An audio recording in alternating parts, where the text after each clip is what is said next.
నమస్కారం, ఏడీబీ న్యూస్కు స్వాగతం. ముందుగా హెడ్లైన్స్. ఆదిలాబాద్ బల్దియా పీఠంపై పెరుగుతున్న ఉత్కంఠ హాట్ టాపిక్గా మారిన చైర్మన్ ఎన్నిక. స్వతంత్ర అభ్యర్థుల మద్దతుకు పోటీ పడుతున్న ప్రధాన పార్టీలు. రసవత్తరంగా మారిన రాజకీయం.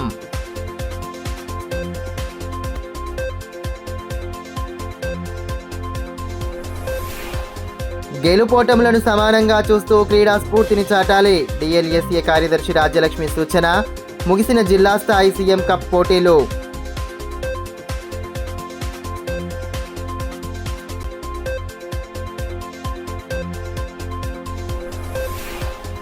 మహాశివరాత్రి వేడుకలకు ముస్తాబైన ప్రసిద్ధ శైవ క్షేత్రాలు. ప్రసిద్ధ ఆలయాల్లో భక్తి శ్రద్ధలతో ఆధ్యాత్మిక కార్యక్రమాలు.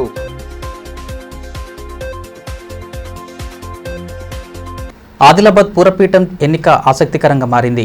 ఎన్నికల ఫలితాల్లో చైర్మన్ పీఠాన్ని దక్కించుకునే మ్యాజిక్ ఫిగర్ ఏ పార్టీకి రాకపోవడంతో స్వతంత్రులు, బీఆర్ఎస్ కౌన్సిలర్లు అత్యంత కీలకంగా మారారు. ఈ నెల 16న చైర్మన్ ఎన్నిక జరగనున్న నేపథ్యంలో ప్రధాన పార్టీల నేతలు స్వతంత్రుల మద్దతు కూడగట్టుకునేందుకు ప్రయత్నాలు చేస్తున్నారు. ఆదిలాబాద్ పట్టణంలో పుర ఎన్నికల ఫలితాలు విడుదలైన నేపథ్యంలో ప్రస్తుతం అంతటా చైర్మన్, వైస్ చైర్మన్ ఎన్నికపై చర్చ జరుగుతుంది. మున్సిపల్ ఎన్నికల ఫలితాల్లో ఏ పార్టీకి మ్యాజిక్ ఫిగర్ను దాటకపోవడంతో ప్రస్తుతం స్వతంత్రుల వైపు ప్రధాన పార్టీల నేతలు చూస్తున్నారు. ఈ నెల 16న చైర్మన్ ఎన్నిక జరగనున్న నేపథ్యంలో అప్పటిదాకా పరిస్థితులు ఏ విధంగా ఉంటాయో అన్న ఆసక్తి నెలకొంది. పట్టణంలోని 49 వార్డుల పరిధిలో BJP 21, BRS 6, Congress party 11, MIM 6, స్వతంత్ర అభ్యర్థులు 5 విజయం సాధించారు.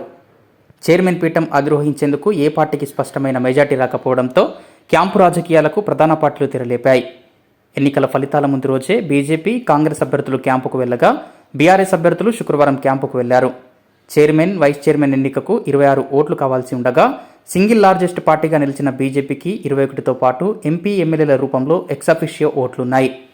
మరో 3 స్వతంత్రులను తమ వైపు తిప్పుకునేందుకు బీజేపీ ముఖ్య నేతలు రంగంలోకి దిగారు. ఇక కాంగ్రెస్ పార్టీకి సొంతంగా ఉన్న 11 స్థానాలతో పాటు ఎంఐఎం స్వతంత్రులను కలుపుకొని పోయి చైర్మన్ ఎన్నికకు బరిలో దిగేందుకు ప్రణాళికలు వేస్తున్నారు. 6 స్థానాలతో బీఆర్ఎస్ చైర్మన్ ఎన్నికలో అత్యంత క్రియాశీల పాత్ర పోషించనుందని రాజకీయ విశ్లేషకులు అంచనా వేస్తున్నారు. అందుకు అనుగుణంగానే బీఆర్ఎస్ జిల్లా అధ్యక్షులు, మాజీ మంత్రి జోగురామన్నతో పాటు ముఖ్య నాయకులు ప్రణాళికలు రూపొందిస్తున్నారు. మొత్తానికి చైర్మన్ ఎన్నిక అత్యంత ఆసక్తికరంగా మారిన నేపథ్యంలో స్వతంత్ర అభ్యర్థి కలాల శ్రీనివాస్ను బీజేపీ, కాంగ్రెస్ ముఖ్య నేతలు కలిసి తమ మద్దతును కూడగట్టేందుకు ప్రయత్నాలు ప్రారంభించారు. డీసీసీ అధ్యక్షులు నరేష్ యాదవ్తో పాటు పలువురు నాయకులు ఆయన్ను శనివారం తన నివాసంలో కలిసి మంతనాలు జరిపారు. తనకు గతంలో 2 సార్లు పార్టీలు టికెట్ ఇవ్వకపోయినా స్వతంత్ర అభ్యర్థిగా బరిలో నిలిచి గెలిచానని, వార్డు పెద్దల సమక్షంలో చర్చలు జరిపిన తర్వాతనే ఏ పార్టీకి మద్దతు ఇవ్వాలన్న విషయంపై స్పష్టత ఇస్తానని కలాల శ్రీనివాస్ తెలిపారు. కాలనీవాసులకు ఇచ్చిన హామీ మేరకు స్వతంత్ర అభ్యర్థిగానే చైర్మన్ ఎన్నికల్లో పాల్గొంటారని పేర్కొన్నారు. పార్టీలు వస్తున్నాయి మన దగ్గరికి మద్దతు తెలిపాలని చైర్మన్ కోసం. అయితే నేను ప్రచారంలో భాగంగా నేను చెప్పడం జరిగింది విద్యానగర్ వాసులకు, మరి మీరు గెలిచిన తర్వాత మీరు ఏ నిర్ణయం తీసుకుంటే నేను ఆ నిర్ణయానికి కట్టుబడి ఉంటా అని చెప్పడం జరిగింది.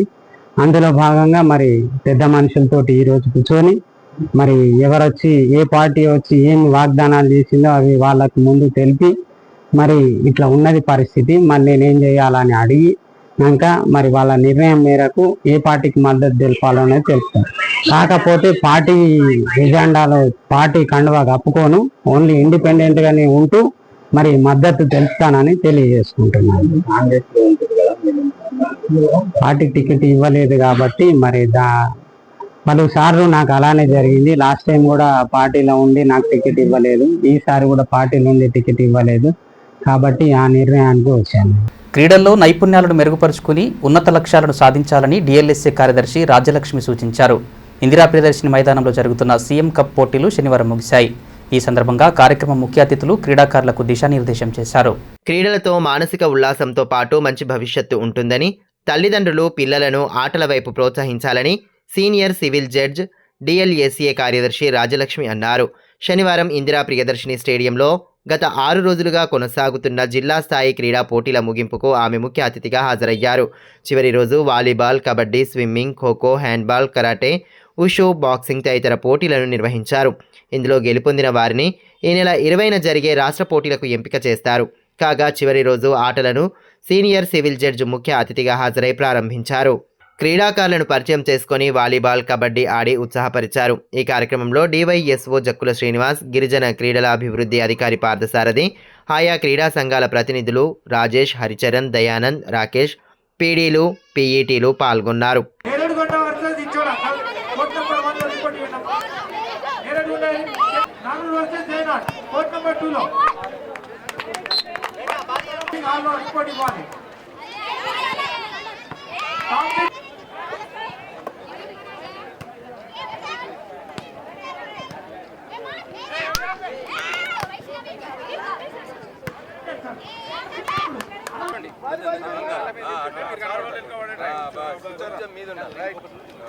ఈ సందర్భంగా జిల్లా సీనియర్ సివిల్ జడ్జ్ డిఎల్ఎస్ఏ కార్యదర్శి రాజలక్ష్మి మాట్లాడుతూ క్రీడలతో నాయకత్వ లక్షణాలు వస్తాయని, వాటితో పాటే శారీరక దృఢత్వం కలుగుతుందన్నారు. పోటీల్లో గెలుపోటములు సహజంగా ఉంటాయని, ఓటమి జీవితంలో ఎలా నెగ్గాలో నేర్పుతుందన్నారు. ఆటల్లో తమ నైపుణ్యాలు మాత్రమే కనిపించాలని సూచించారు. క్రమశిక్షణతో సాధనలు చేస్తూ రాష్ట్ర స్థాయికి ఎంపికైన క్రీడాకారులు అక్కడ కూడా ప్రతిభను చాటాలని ఆకాంక్షించారు. అదేవిధంగా తల్లిదండ్రులు పిల్లల అభిరుచి మేరకు వారిని ఆటల వైపు ప్రోత్సహించాలన్నారు. ఐపీ స్టేడియంలో జిల్లా స్థాయి ఆట పోటీలు జరుగుతున్నాయి. చాలామంది పెద్ద స్థాయిలో ఇక్కడ పాల్గొంటున్నారు. చాలామంది పిల్లలు వాళ్ళ ఉత్సాహం అది చూసి చాలా సంతోషంగా ఉంది నాకు. ఈరోజు ఇక్కడ గెలుపొందిన అబ్బాయిలు, అమ్మాయిలు ఇప్పుడు స్టేట్ లెవెల్ కాంపిటీషన్స్కి ఎలిజిబుల్ అవుతారు. సో ఈరోజు ఇక్కడ ఉండడం నాకు చాలా సంతోషంగా ఉంది. నేను కోరుకునేది ఏంటంటే ప్రతి ఒక్క పేరెంట్ వాళ్ళ చైల్డ్ని ఇట్లాంటి యాక్టివిటీస్కి ఎంకరేజ్ చేయాలి. 4 గోడల మధ్య చదువు కాకుండా ఫిజికల్గా వాళ్ళని మనము స్ట్రెంగ్తన్ చేయాలి.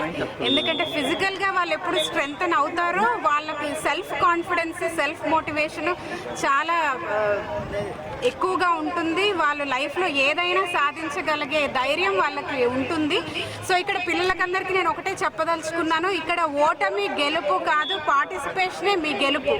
ఎందుకంటే మీరు మీ ప్రదేశాల నుంచి మీ కంఫర్ట్ జోన్ నుంచి దాటి మీరు ఆదిలాబాద్లో ఇట్లాంటి ఒక ప్లాట్ఫామ్ మీద మీ అపోనెంట్స్తో పోటీ పడడానికి ఇక్కడికి వచ్చారు చూడండి. అది నేను చాలా అప్రిషియేట్ చేస్తున్నాను. అదే మీ గెలుపు. ఎప్పుడైతే మనం మన కంఫర్ట్ జోన్ నుంచి బయటికి వచ్చి ఒక కాంపిటీషన్ని, ఒక అపోనెంట్ని ఫేస్ చేస్తామో అదే మన first success. So success will not teach anything, but failures teaches a person a lot of things. Failures make a person successful in life. So ఇదంతా ఒక మంచి స్ఫూర్తిదాయకమైన ఒక ప్లాట్ఫామ్ ఈ మనకి దొరకడము ఈ ఆదిలాబాద్ స్పోర్ట్స్ స్కూల్లో చాలా అదృష్టం. అసలు పిల్లలకి are fortunate and I seek blessings of God to be with them always. But those who are not able to gain access to state level, I still say you have a long way to go because you have come out of that web of comfort zone. I wish all of you all the very best. And అందరికీ thank you so much. ఇట్లాంటి ఒక వేదికని మీరు పిల్లల్ని sports wise encourage చేయడానికి వేదికగా నిలిచిన ఆదిలాబాద్లో నేను ఇక్కడ ఉన్నందుకు చాలా అదృష్టంగా భావిస్తున్నాను. అండ్ మా బాబు కూడా ఈరోజు ఇక్కడ పార్టిసిపేట్ చేస్తున్నాడు. మహాశివరాత్రి వేడుకలకు ప్రసిద్ధ శైవ క్షేత్రాల్లో సర్వం సిద్ధం చేస్తున్నారు. ఆదివారం శివరాత్రి పండుగను వైభవంగా జరిపేందుకు ఆయా ఆలయాల్లో ప్రత్యేక ఏర్పాట్లు చేశారు. పురాతన ఆలయాల్లో శనివారం నుండే వివిధ ఆధ్యాత్మిక క్రతువులను భక్తి శ్రద్ధలతో జరపగా భక్తులు పెద్ద సంఖ్యలో హాజరయ్యారు. మహాశివరాత్రి పర్వదినాన్ని పురస్కరించుకుని జిల్లాలోని ప్రసిద్ధ శైవ క్షేత్రాల్లో వివిధ ఆధ్యాత్మిక కార్యక్రమాలను భక్తి ప్రపత్తుల నడుమ చేపడుతున్నారు. మహాశివరాత్రి పండగ సందర్భంగా శివాలయాలను అందంగా ముస్తాబు చేయగా భోలాశంకరుడిని ప్రత్యేక పూజలతో భక్తులు ఆరాధిస్తున్నారు. ఇందులో భాగంగానే తాంసీ మండలం వడ్డాడి లింబాద్రి శ్రీ లక్ష్మీ నరసింహస్వామి జాతర ఉత్సవాలు కన్నుల పండువగా ప్రారంభమయ్యాయి. శనివారం ఉదయం నుంచే అర్చకులు శాస్త్రోక్తంగా పూజలు చేశారు. గణపతి పూజ, విశ్వక్సేన ఆరాధన, హోమం తదితర ఆధ్యాత్మిక క్రతువులను ఆలయ అర్చకులు విఘ్నేష్ మంత్రోచ్చారణల నడుమ చేపట్టారు. 3 రోజుల పాటు జరిగే జాతర కోసం ఆలయ కమిటీ అన్ని ఏర్పాట్లు చేసింది. భక్తుల రద్దీని దృష్టిలో ఉంచుకొని ఎటువంటి ఇబ్బందులు కలగకుండా చర్యలు తీసుకుంటున్నారు. దాడి గ్రామంలో లక్ష్మీ నరసింహస్వామి వారి బ్రహ్మోత్సవ కార్యక్రమాలు నిర్వహించుకోవడం జరుగుతుంది. ఎందుకనగా శివరాత్రి రోజే స్వామివారి కార్యక్రమాలు నియమించుకోవడం జరుగుతుంది అంటే స్వామివారు ఉద్భవించినటువంటి దినము గ్రామస్తులకు కాదు, ఎవరికి కూడా తెలియదు. అందుకొరకు గ్రామస్తులందరూ కూడా శివరాత్రి కార్యక్రమంలో మన ఆలయంలో శివుడి విగ్రహం లేనందున స్వామివారు లక్ష్మీనరసింహ స్వామివారు ఉద్భవించడం ద్వారా స్వామివారి కార్యక్రమాలన్నీ కూడా ఈ శివరాత్రి రోజు బ్రహ్మోత్సవ రూపకంగా కార్యక్రమాలన్నీ కూడా చేసుకోవడం జరుగుతుంది. కార్యక్రమంలో భాగంగా భక్తులందరూ కూడా పలువురు గ్రామస్తులందరూ వచ్చి స్వామివారి సేవ చేస్తూ స్వామివారి కృపకు పాత్రలు అవుతూ ఉంటారు. స్వామివారికి చేసేటటువంటి బ్రహ్మోత్సవ దినములు 3 రోజులు. మొదటి రోజున స్వామివారికి తైల అభిషేకము, తర్వాత ఆభరణ పల్లకితో స్వామివారి ఆభరణాలన్నీ తీసుకువచ్చి స్వామివారికి అలంకరణ చేసి స్వామివారికి ధూపదీప నైవేద్యము ఇచ్చి స్వామివారందరూ కూడా ఆ హారతి కార్యక్రమంలో పాల్గొంటారు. తర్వాత యాగశాల ప్రవేశము, మండప ఆరాధన క్రతువులు జరుగుతాయి. అగ్ని ప్రతిష్ఠ కార్యక్రమము, తర్వాత గరుడ ఆళ్వారు కళ్యాణ మహోత్సవము కూడా నిర్వహించుకోవడం జరుగుతుంది. సాయంత్రము మండప ఆరాధన. అటు తాంసీ మండల కేంద్రంలో శివభక్తుల ఆధ్వర్యంలో శివపార్వతుల పల్లకి ఊరేగింపును భక్తి శ్రద్ధల నడుమ నిర్వహించారు. పూలతో అందంగా అలంకరించిన పల్లకిలో పార్వతీ పరమేశ్వర ఉత్సవ విగ్రహాలను ఉంచి ఊరేగించారు. శివనామస్మరణతో గ్రామ ప్రధాన వీధులు మారుమోగాయి. భజనలు, భక్తి పాటల నడుమ నృత్యాలు చేస్తూ ముందుకు సాగారు. మహిళలు మంగళ హారతులు పట్టి పల్లకిని దర్శించుకున్నారు. ఈ కార్యక్రమంలో శివభక్తులు భూమేష్, సృజన్, అనిల్, రాష్ట్రపాల్, శ్రీకాంత్లతో పాటు గ్రామస్తులు పాల్గొన్నారు. ఆలయ అభివృద్ధికి ఆదిలాబాద్కు చెందిన గోప రామకృష్ణారెడ్డి 50,000 రూపాయలను విరాళంగా అందజేశారు. ఈ సందర్భంగా వారి కుటుంబ సభ్యులకు స్వామివారి తీర్థ ప్రసాదాలతో పాటు వేద ఆశీర్వచనాలను అందజేశారు.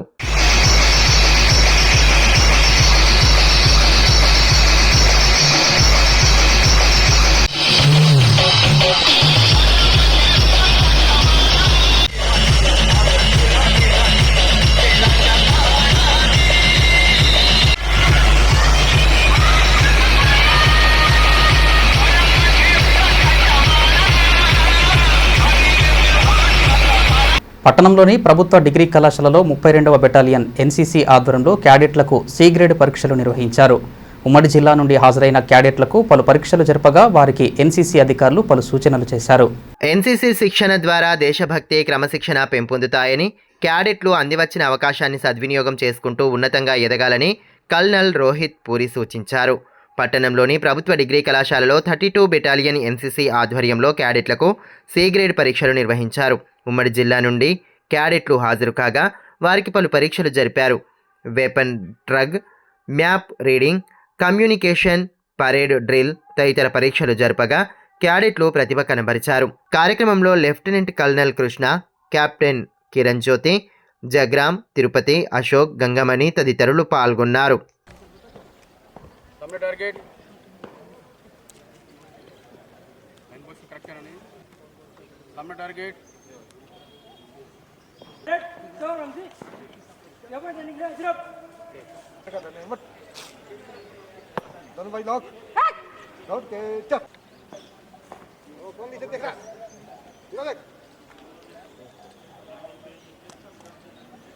దేశవ్యాప్తంగా సైబర్ నేరగాళ్లు నూతన పద్ధతులతో మోసాలకు పాల్పడుతున్న నేపథ్యంలో ప్రజలు అప్రమత్తంగా ఉండాలని ఎస్పీ అఖిల్ మహాజన్ సూచించారు. సైబర్ మోసం జరిగిన వెంటనే హెల్ప్ లైన్ నంబర్ 1930 లేదా జాతీయ సైబర్ క్రైమ్ వెబ్సైట్లో ఫిర్యాదు చేయాలని ఒక ప్రకటనలో తెలిపారు. ఆర్థిక నేరాలలో గోల్డెన్ హవర్ ముఖ్యమైనదని, మోసపోయిన వెంటనే ఫిర్యాదు చేస్తే డబ్బు ఎక్కువ శాతం వచ్చే అవకాశాలు ఉన్నాయని తెలిపారు. ఏపీకే ఫైల్స్ ద్వారా మొబైల్ హ్యాకింగ్ పాల్పడుతూ ఏఐ ఆధారిత వీడియో మెసేజ్లతో ఇటీవల మోసాలకు పాల్పడుతున్నారని పేర్కొన్నారు. అత్యవసర సమయంలో ఎలాంటి పత్రాలు లేకుండా తక్కువ రుసుముతో ఎక్కువ డబ్బును లోన్ ద్వారా అందిస్తామంటూ నమ్మబలికి మోసం చేసే ప్రయత్నం జరుగుతుందని తెలిపారు. గత వారంలో సైబర్ క్రైమ్లో 16 ఫిర్యాదులు అందాయని పేర్కొన్నారు.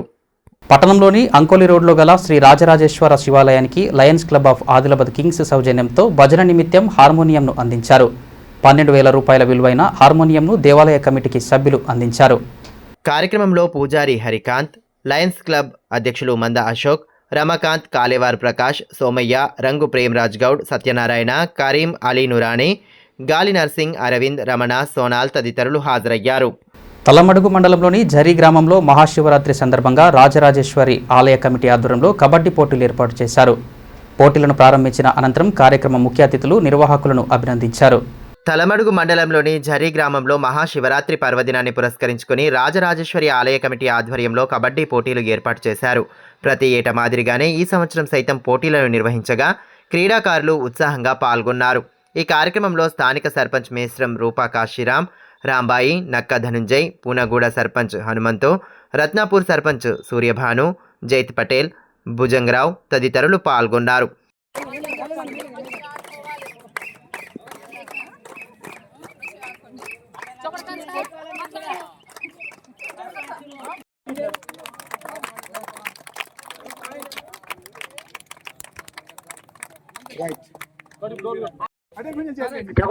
కబడ్డీ పీటీలు కూడా చుడు కాండి కుర్చీలు కొద్దిమారు.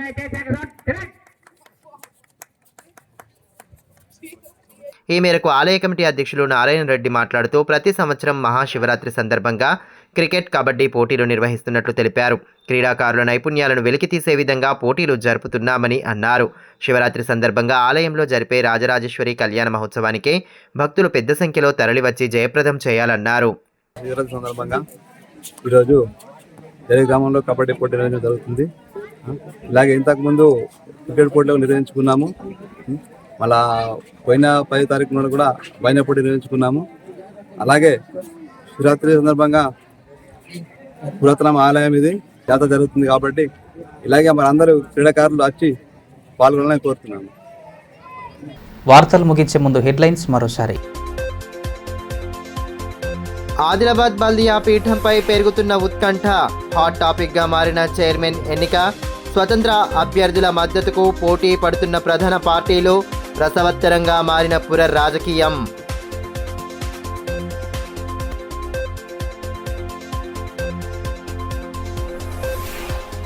గెలుపోటములను సమానంగా చూస్తూ క్రీడా స్ఫూర్తిని చాటాలి, డిఎల్ఎస్ఏ కార్యదర్శి రాజ్యలక్ష్మి సూచన. ముగిసిన జిల్లా స్థాయి సీఎం కప్ పోటీలు.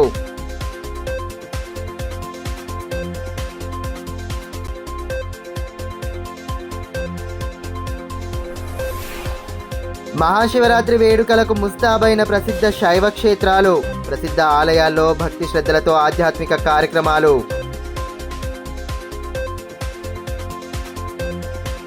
ఈ వార్తలు ఇంతటితో సమాప్తం. తిరిగి ప్రసారమయ్యే మరో బులెటిన్లో మళ్ళీ కలుసుకుందాం. అంతవరకు సెలవు. నమస్కారం.